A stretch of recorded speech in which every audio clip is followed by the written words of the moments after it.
This is American History Class 101, and today we are once again stepping back through time to turn the heavy brass doorknob of memory. We are diving right back into the wildly textured, unapologetic, domestic universe of the 1970s American home. Long before our modern living spaces became streamlined, minimalist sanctuaries of invisible wireless technology and sterile smart screens, the standard suburban house was a deeply physical, tactile labyrinth. Every single room was aggressively filled with massive pieces of permanent wooden technology, daring decorative trends, and heavy, unwashable synthetic fabrics that completely demanded your total daily attention.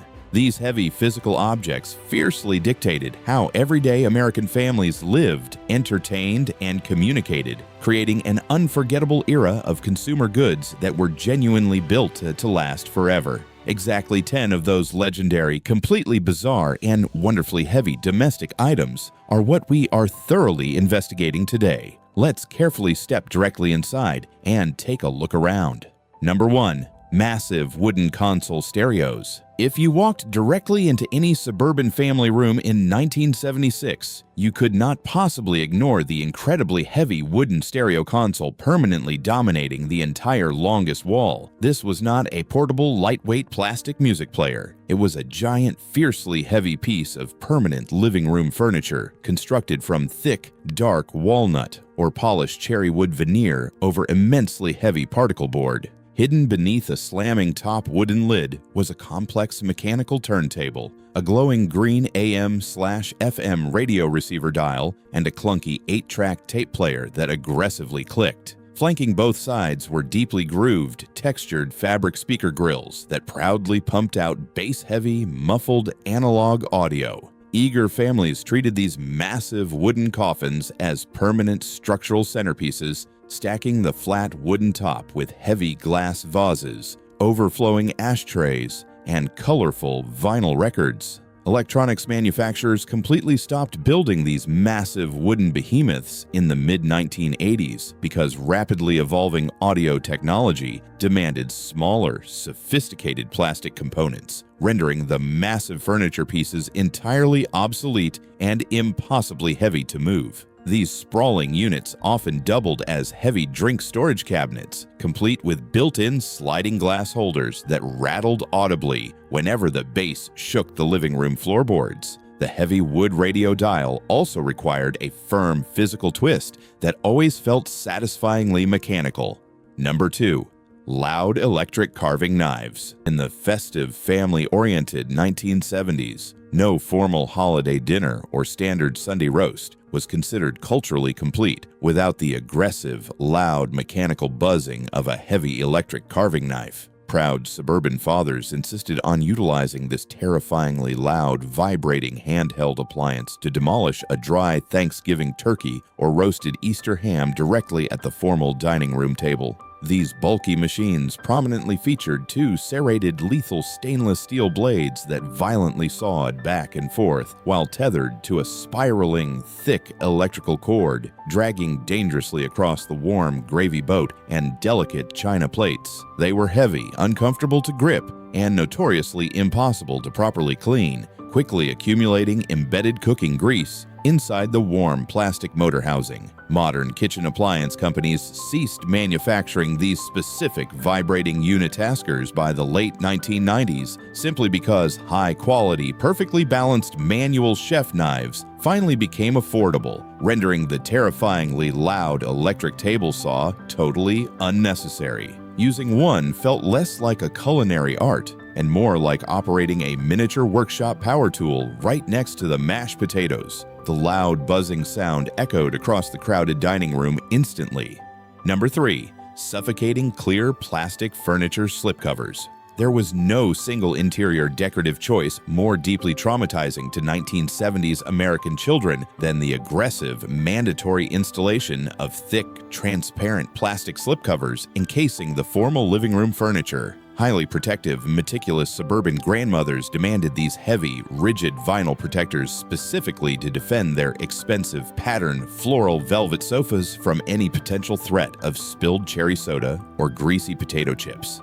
However, the terrible physical reality of trying to briefly sit on these massive plastic fortresses was horrific.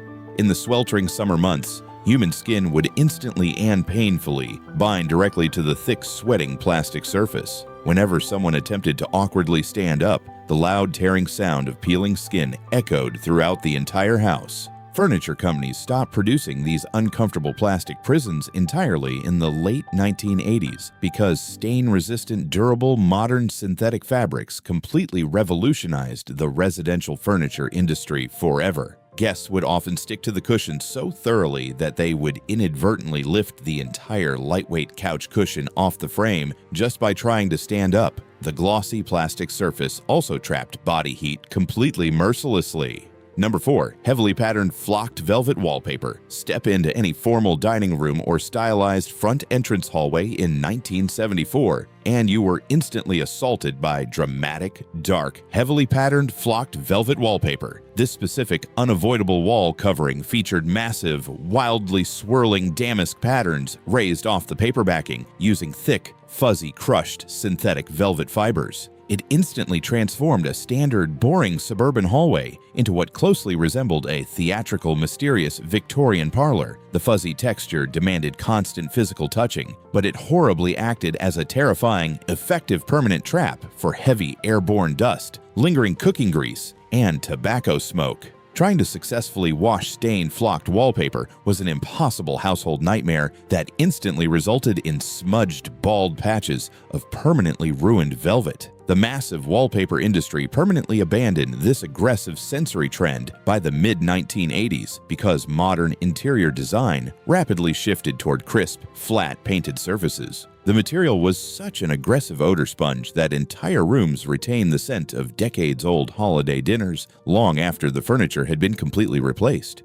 Running a hand across the fuzzy walls felt strangely hypnotic. Number 5. Spring-loaded brass tension pole lamps. Before the invention of affordable recessed ceiling lighting, successfully illuminating a dark, wood-paneled 1970s corner required a terrifying, compressed structural device known as the tension pole lamp. These tall, spindly metal fixtures relied on a massive, aggressive internal metal spring to violently wedge a heavy, tarnished brass pole between the thick shag carpet and the white plaster ceiling. 3 massive, fully adjustable metallic cone shades jutted out from the central vertical pole, proudly housing hot, exposed, incandescent light bulbs. They were infamous for being completely structurally unstable. If an aggressively playing child bumped the metal pole, the tight spring would instantly fail, sending the heavy brass fixture crashing down onto the delicate wooden coffee table. Lighting manufacturers permanently stopped making them in the early 1990s because safe, stable modern floor lamps happily replaced them. They left permanent circular indentations in both the ceiling plaster and the carpet fibers, serving as a lasting structural scar of mid-century interior design. Adjusting the 3 bright metal shades always risked burning your fingertips on hot bulbs. Number 6. The heavy cast iron fondue pot. In the experimental social mid-1970s, no sophisticated adult weekend dinner party was considered culturally complete without a boiling, heavy cast iron fondue pot placed precariously in the exact center of the dining table. Painted in bright harvest gold or vibrant burnt orange, these thick metallic cauldrons were permanently perched dangerously over an open, flickering chemical gel flame. Eager dinner guests were expected to socially participate by tightly holding long, dangerous, sharpened metal spears fully loaded with raw cubes of beef, plunging them into boiling, lethal hot peanut oil or bubbling thick cheese. The dangerous physical reality of hosting slightly intoxicated adults wielding sharp metal spears around a boiling pot of bubbling oil was terrifying. Appliance manufacturers stopped marketing these specific, dangerous communal cooking stations in the late 1980s due to massive double-dipping hygiene concerns. Losing a piece of bread or meat into the communal pot meant paying a lighthearted social penalty, usually involving a kiss or a hilarious forfeit among friends. Number 7. Massive wooden encyclopedia sets. Before the invention of of the global internet, settling a heated dinner table argument required pausing the entire meal and physically marching into the formal living room to consult the massive permanent family encyclopedia set. These expansive collections consisted of 26 massively thick, gold-leafed volumes demanding their own dedicated heavy wooden bookshelf. Traveling door-to-door salesmen pressured terrified young suburban parents into permanently financing these expensive leather-bound monoliths, claiming they were legally necessary for a child's educational survival. However, the historical reality was that these massive books were factually obsolete the exact second they were printed, trapping families with outdated facts. Publishing manufacturers ceased printing these heavy wooden shelf dominators entirely in the late 1990s because cheap digital CD-ROMs effortlessly replaced them. Kids quickly learned that these volumes made the absolute best structural ramps for toy cars when parents weren't looking, adding a secondary utility to a very costly investment. Number 8. The mechanical flip card alarm clock. If you rested your exhausted head onto a synthetic 1970s bedroom pillow, the soundtrack of your silent night was dictated by the aggressive, relentless rhythmic mechanical clicking of a heavy faux wood flip card alarm clock sitting permanently on the dark nightstand. These complex mechanical boxes rejected standard glowing hands, utilizing a spinning internal rotary motor to drop tiny stiff plastic cards displaying large blocky white numbers. Every 60 seconds, the loud definitive plastic slap of the falling minute card echoed through the dark room. When the terrifying alarm activated, it unleashed a harsh mechanical electric buzz that stopped human hearts. Electronics manufacturers stopped building these mechanically complex clocks by the early 1980s because reliable, silent, digital, glowing red LED screens magically appeared. The sound of that slow mechanical progression became a comforting background pulse for anyone trying to fall asleep during stormy suburban nights. Number 9. Dangerous asbestos popcorn ceilings. Looking directly up inside any standard-built mid-1970s suburban bedroom revealed a disturbing, physically terrifying architectural texture known as the popcorn ceiling. Eager home builders loved rapidly spraying this thick, lumpy, heavy white acoustic cottage cheese texture directly onto bare drywall because it fiercely hid every single construction imperfection.